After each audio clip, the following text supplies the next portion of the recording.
날 의의 면류관 예루살렘 성에서 달려갈 길 다가고 싸움 모두 마친 후 십자가의 긍휼을 성도들아 누리세. 선한 싸움 다 싸우고 의의 면류관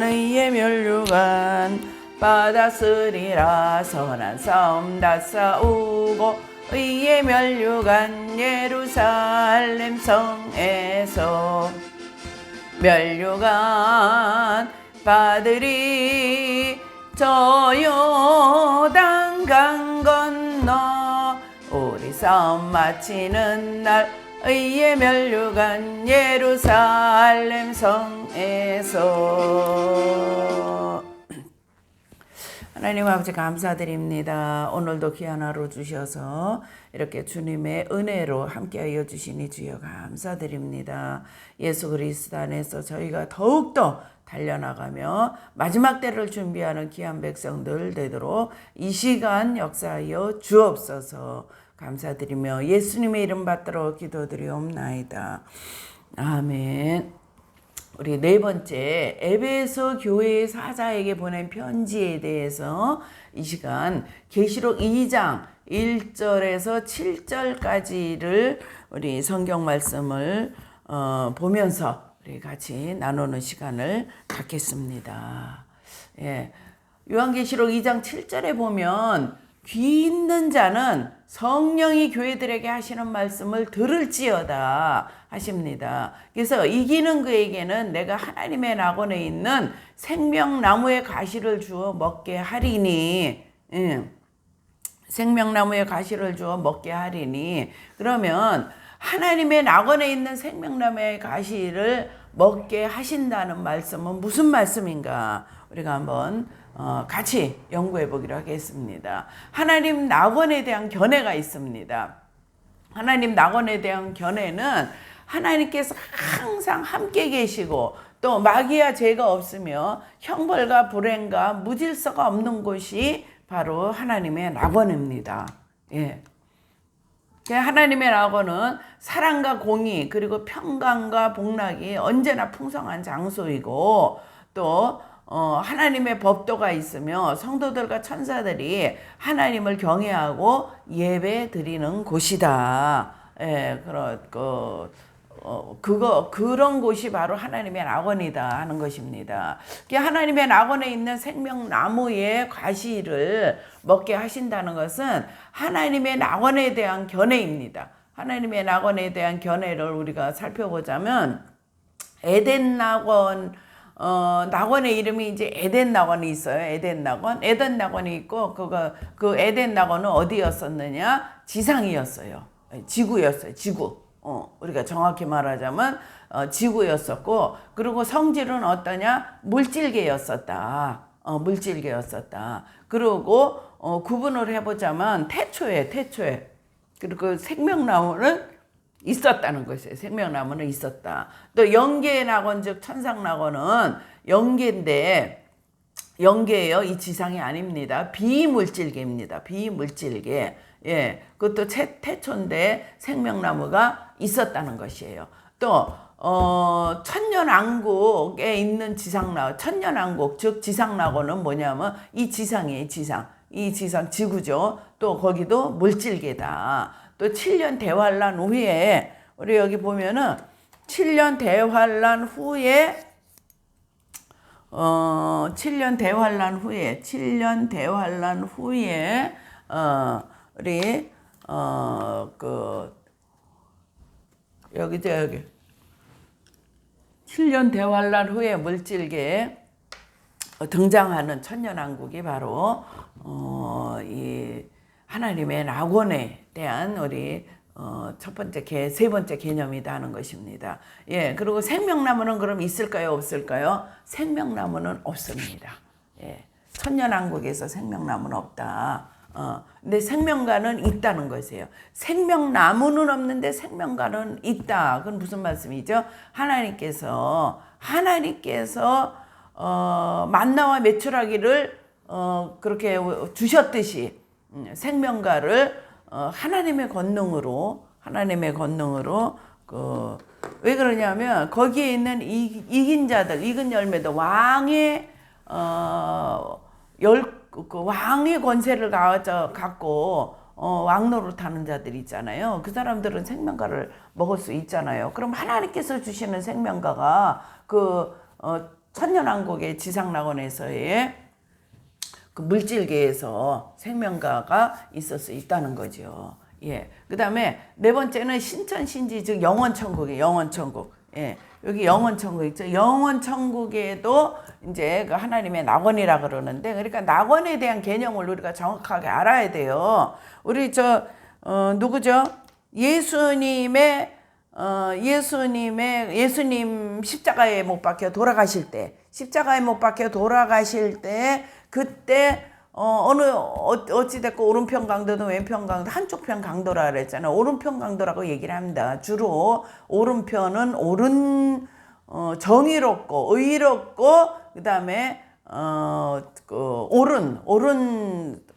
옳은 입장에 있는 것을 이제 우리가 오른편이라 그러잖아요. 왼편은 사탄 편이고, 예. 오른편은 하나님 편이고, 주로 그렇게 표현을 하기 때문에 오른편 강도라 그러는 거거든요. 그래서 그 오른편 강도에게 뭐라 그러셨습니까? 너는 오늘 나와 낙원에 있으리라. 그렇다면 그 낙원에 있으리라는 그 낙원이 어디입니까? 에덴 낙원입니까? 아니면 영계에 있는 천상 낙원입니까? 아니면은 천년왕국 즉 지상 낙원입니까? 아니면 신천신지 즉 영원천국의 낙원입니까? 예. 우리가 거기에 대한 분별력을 가질 때 오른편 강도는 영계의 낙원 즉 천상 낙원에 간 것을 우리가 알 수가 있죠. 그래서 천년왕 비물질계예요. 예. 신천신지 즉 마지막 영원천국에 있는 낙원은 비물질계인데, 천년왕국이 끝나고 마지막 백보자 심판 후에 등장하는 그 낙원이 바로 영원천국에 있는 낙원이다. 그렇게 표현을 했다는 것입니다. 생명나무는 있다 없다? 예, 생명나무는 있다 하는 것입니다. 예, 그래서 생명과에 대한 이제 견해가 있는데, 생명과에 대한 견해가, 생명과는 하나님의 낙원에 있는 생명나무는 예수 그리스도를 상징합니다. 하나님의 낙원에 있는 생명나무는 예수 그리스도를 상징하는데, 요한복음 14장 6절에 내가 곧 길이요 진리요 생명이니, 그래서 생명과는 예수 그리스도의 생명을 상징한다. 생명나무는 예수 그리스도요, 생명과는 예수 그리스도의 생명을 상징한다는 것입니다. 예, 그런데 그 신천지에서는 생명나무 생명과를 설명을 하면서 뭐라 그러죠? 자기들이 발견한 자기들이 발견한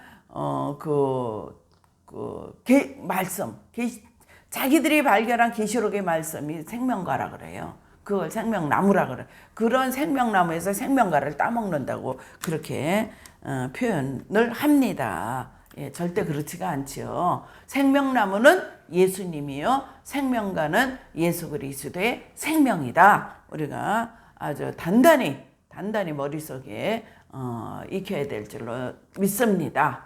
예, 그다음에 생명나무 생명과를 보자면 대강 이렇게 생겼다고 이제 우리가 표현을 해봅니다. 이렇게 생겼다고 표현을 해보는데, 하나님께서 에덴 낙원을 창조하셨을 때 아담과 하와를 비롯한 모든 사람들로 하여금 생명과 즉 하나님의 생명을 먹고 영생복락을 누리는 낙원으로 만들어 주시고자 계획하셨다. 그러나 아담과 하와는 사단에게 미혹을 받아 하나님의 명령에 불순종하여 선악과를 따먹게 되었고, 결국 에덴 낙원에서 추방되었다 하는 것입니다. 그래서 아담과 하와가 추방된 후에 에덴 낙원은 화영검을 가진 그룹 천사와 천사의 보호를 받게 되었는데, 그 후 인간은 점점 하나님과 멀어지고 마귀의 지배를 받아 불법적인 생활을 하게 되었고 이 세상에는 온갖 불행한 일들로 가득 차게 되었다.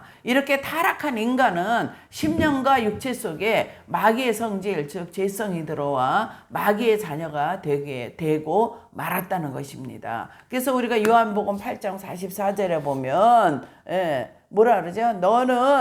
너의 아비는 마귀다.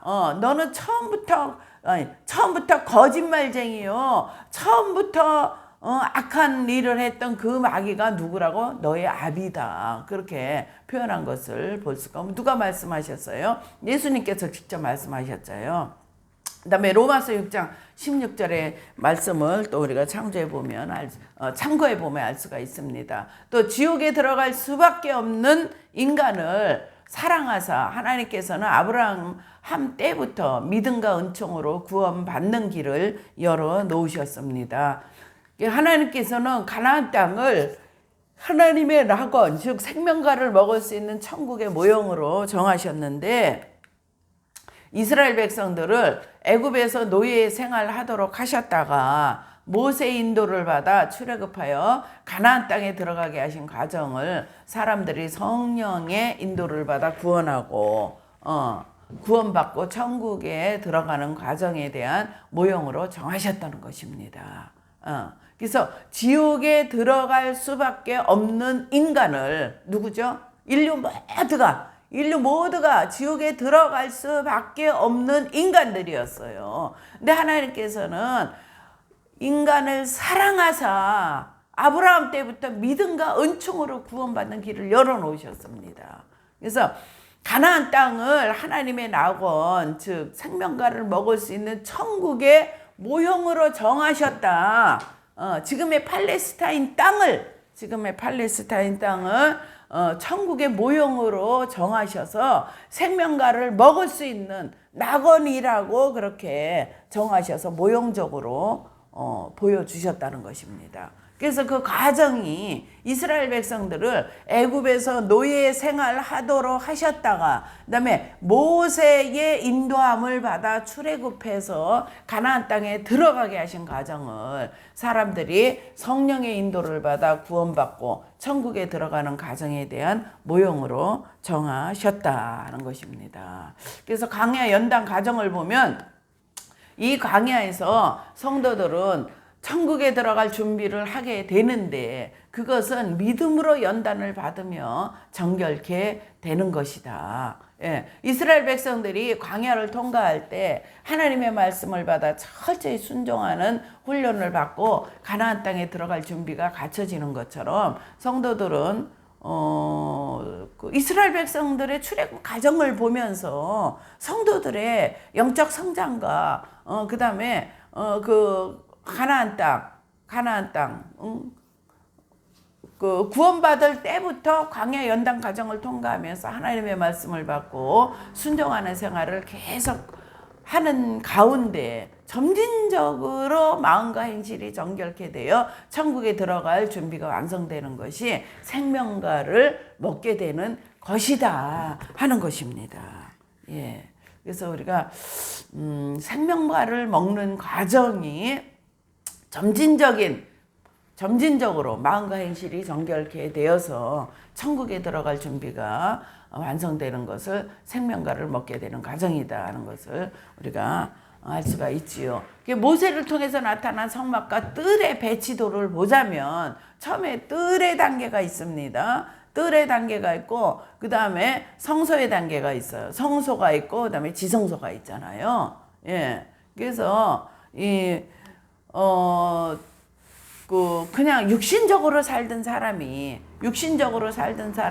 육체에 충실해서 육체의 본능에 충실해서 살던 사람이 성소에 주님의 복음의 씨앗이 심겨지게 되면 주님을 영접해서 입으로 시인해서 구원을 얻게 되면 씨앗이 떨어졌다 그러죠. 복음의 씨앗이. 그러면 성소의 복음의 씨앗이 떨어진 성도가 점진적으로 지성소까지 침투에 들어가면서 완전히 영 속에 있는 영 속에 있는 모든 죄성이 뿌리채 뽑힐 때 주님의 신부가 된다. 이걸 거꾸로 가르치는 교회가 엄청 많습니다. 거꾸로. 예, 워치만리도 거꾸로 가르치고 있죠. 예, 거꾸로 가르치고 있어서 복음의 씨앗이 지성소에 심어져서 지성소에 심어지게 되면 지성소 안에 있는 죄성들이 다 저기가 됩니까? 다 한꺼번에 뿌리 뽑혀집니까? 예.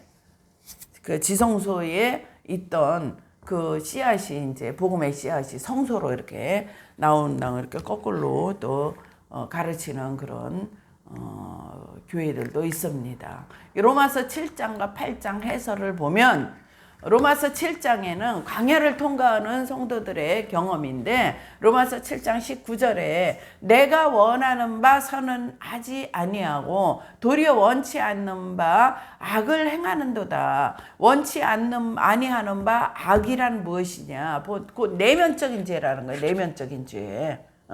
그 내면적인 죄로 인해서 고민하는 내용이 바로 로마서 7장입니다.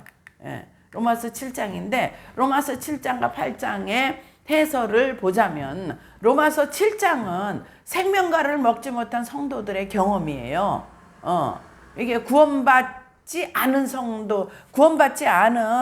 그런 불신자들의 경험이 아닙니다. 로마서 7장은 아직 생명과를 먹지 못한 두렵고 떨림으로 광야 연단 과정을 걸어가고 있는 성도들의 모습이 로마서 7장입니다. 또 로마서 8장은 생명과를 드신 분들의 경험이에요. 생명과를 생명과를 먹고 계신 분들의 경험이 로마서 8장입니다. 그래서 로마서 7장에서 사도 바울이 뭐라 그러죠? 오, 나는 공고한 자로다. 이 사망의 몸에서 나를 해방할 자가 누구이신가? 그러면서 아주 그렇게 괴로워하고 곤고해야 한 것이 이 사도 바울이 그 손으로 지은 죄 아니면은 진짜 행동으로 지은 죄 그런 죄 때문에 괴로워하신 것이 아니에요. 그런 것이 아니라 정말 주의 일을 열심히 하는데 막 하는데도 불구하고 예를 들자면 사도 바울이 열정적이고 열심히 충성스러운 분이잖아요. 그러면 예를 들자면이에요. 조금만 더 충성스럽게 열심을 다해서 주를 섬기고 그 다음에 복음에 힘썼으면 좋겠는데 그렇지 않은 자들로 인해서 속에서 어쩌면 분노가 있었을 수 있잖아요.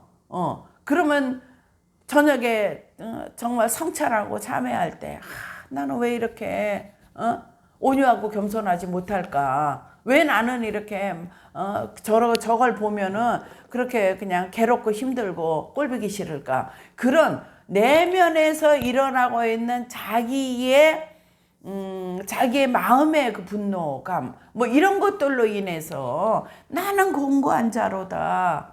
왜 나에게서 이런 죄성이 뽑혀져 나가지 않을까 하는 것을 말씀하신 것이 바로 저 로마서 7장에 있는 말씀입니다. 그리고 또 로마서 7장 24절에 보면 여기 나와 있죠. 오라 나는 공고한 사람이로다. 이 사망의 몸에서 누가 나를 건져내랴. 이건 표면적인 죄에 대한 고민이 아니라 내면적인 죄에 대한 탄식하는 모습이다 하는 것입니다. 예. 또 7장 로마서 7장 19절에 보면 내가 원하는 바 선은 하지 아니하고 도리어 원치 않은 바 악을 행하는도다. 내가 원하는 바 선은 행치 아니하고 뭐예요? 내 마음은 선한 일만 하고 싶어. 내 마음은 정말 하늘의 상급만 쌓고 싶고 하나님의 말씀대로만 살고 싶어요. 근데 원치 않은 바 나도 모르는 사이에 악한 성품들이 자꾸 올라와서 이 공고하고 괴로운 모습이 내 스스로 발견되어진다는 것입니다. 그래서 나의 행하는 것을 내가 알지 못하노니 곧 원하는 이것은 행하지 아니하고 도리어 미워하는 그것을 함이라. 원하는 이것은 뭐냐면 마음속으로라도 죄를 짓지 않으려고 몸부림치는 모습입니다. 또 도리어 미워하는 그것은 뭐냐? 역시 내면적인 죄로 괴로워하는 내용이에요. 내면적인 죄, 분노, 악심, 또 마음속 살펴서 살짝 스치는 그런 뭐 예를 들자면 뭐 그런 음란성, 또 내 속에 세상 사랑하는 것이 있구나, 내 속에 세상을 사랑하는 탐심, 뭐 이런 거, 그걸로 인해서 죄를 짓지는 않았어요. 그렇지만 마음속에 일어나는 내면적인 죄로 인해서 괴로워하는 모습이 바로 그 모습이라는 것입니다. 그래서 표면적인 죄와 내면적인 죄를 가지고 우리 7장과 7장에 그렇게 괴로워하는 모습인데, 로마서 7장 19절에 내가 원하는 바 선언하지 아니하고 도리어 원치 않은 바 악을 행하는도다.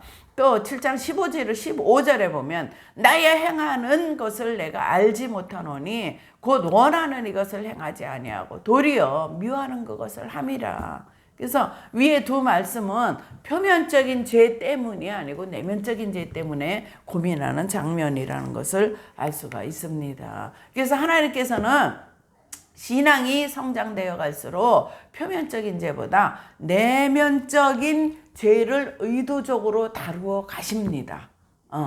내면적인 죄를. 왜냐하면 표면적으로 무슨 누굴 고의로 때린다든지 괴롭힌다든지 아니면은 또 저 고의로 뭐 뭘 훔친다든지 뭐 형사입건 될 만한 그런 죄를 짓는다든지 그런 거는 믿지 않았을 때, 아니면 물론 믿는 사람들 중에도 그런 사람이 있기는 하지만 그래도 대부분 선하고 또 범죄하지 않도록 살으려고 애를 쓰잖아요. 근데 내면적인 죄는 남의 눈에 보이지는 않지만 자기 스스로는 안다는 얘기예요. 그래서 그걸 의도적으로 하나님께서 다루신다는 것입니다. 예, 그래서 내면적인 죄는 어느 때 나타나는가? 성도들이 억울한 일을 당했을 때예요. 또한 다른 사람에게 무시당하고 천대받았을 때, 또 애매한 욕을 먹고 잘못하지 않았는데도 침뱉음을 당하고 증상모함을 하게 될 경우, 음란이나 잡지나 영화나 비디오를 볼 때, 또 마음속에 원망, 분노, 음욕, 악심이 나타날 때, 계획한 일이 형통하고 필요한 것들이 풍성하게 채워질 때는 악한 마음이 나타나지 않아요. 뭐 그냥 너무 기분 좋아서 뭐 악한 마음이 나타날 새가 없죠. 그런데 그렇지 않고 이제 이렇게 마음속에 왕이 끓고 분노가 끓고 음욕이 일어나고 악심이 나타날 때는 이렇게 속으로 짓는 죄들이 많다 하는 것입니다. 그래서 7장 8절에 보면 그러나 죄가 기회를 타서 계명으로 말미암아 내 속에서 각양 탐심을 이루었나니 이는 법이 없으면 죄가 죽은 것임이니라. 그래서 죄의 종류는 원죄인 죄성이 있고 내면적인 죄가 있고 표면적인 죄가 있습니다. 그러면 원죄인 죄성이 어딘가 있기 때문에 그 죄성이 표면적으로 나타나죠. 표면적으로. 그럼 죄가 기회를 타서라는 말은 죄는 영과 육체 가운데 뿌리 박혀 있는 죄성인데, 영과 육체 가운데 뿌리 박혀 있습니다. 죄성은 유전되고, 또한 원죄가 뭐죠? 죄의 공장이에요. 언제 기회가 주어지면 어김없이 그건 뭐예요? 죄가 만들어낸다 하는 것입니다. 또 로마서 7장 8절에 그러나 죄가 기회를 타서 계명으로 말미암아 내 속에서 각양 탐심을 이루었나니, 계명으로 뭐예요? 지성 속에 있는 빛된 말씀이에요. 빛된 말씀. 계명으로 말미암아 이는 법이 없으면 죄가 죽은 것임이니라. 우리 속에 법이 없다면 양심의 가책도 느끼지 않을 것이다. 법이 없다면, 예를 들어서 그 짐승들이 법이 있습니까 없습니까? 짐승이 법이 없잖아요. 사자가 사슴을 아무리 잡아먹어도 그거 뭐 법으로 뭐 다스릴 수 있는 뭐가 없어요. 근데 예를 들어서 사자한테 법을 정해놨어요. 사자가 인지 능력이 뛰어나갖고 법을 가르치니까 알아들어요. 그래서 사자한테, 사자야, 너 토끼는 잡아먹어도 되는데 사슴은 절대 잡아먹지 말아라. 사슴을 잡아먹으면 너 사형에 처한다. 그리고 이제 법을 하나 정해놨어요. 근데 사자가 이렇게 보니까 저 사슴은 안 잡아먹으면 안 되겠거든요. 왜 그러냐? 법으로 정해놨으니까. 먹으면 안 된다고, 잡아먹으면 안 된다고 법으로 정해놨으니까. 그래서 살살 피하다가 저기 뭐야, 인간이 어디로 갔어. 사람 자기를 다스리는 사람이 어디로 갔어요. 그래가지고 그 사이에 해피려면 세상에 뭐예요? 사슴이 막 뛰어가네. 쫓아가서 그냥 두리번 하고 봤더니 아무도 없어. 그래서 쫓아가서 그냥 눈 깜짝할 새에 사슴을 다 잡아먹어 버렸어요.